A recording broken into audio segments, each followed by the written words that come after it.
le numérique augmente chaque année de 6 à 9% ses émissions. Dans tous les autres domaines, il faut que dans le numérique aussi, on fasse beaucoup plus attention. Et pour y arriver, pour avoir des actions... Être numérique responsable, c'est se poser la question de l'impact environnemental et sociétal de ses services numériques, ses équipements numériques, ses usages numériques. On va regarder comment réduire l'empreinte environnementale et on va regarder aussi comment utiliser le numérique au mieux pour réduire son empreinte environnementale dans d'autres domaines.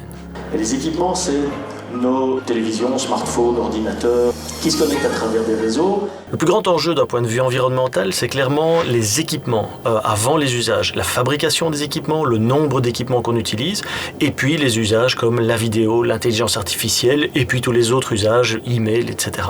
Et en réalité, comme on a des gains d'efficacité, eh bien, tout le monde se met à l'utiliser, et hop, le résultat final, c'est qu'on a une augmentation.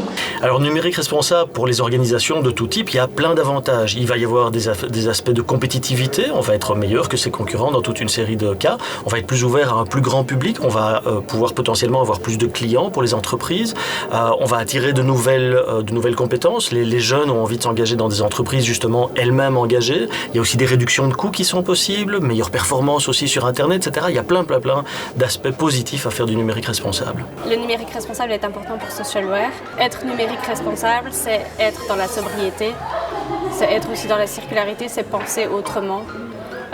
Et donc ça, c'était aussi, je pense, tout l'objectif de la conférence d'Olivier.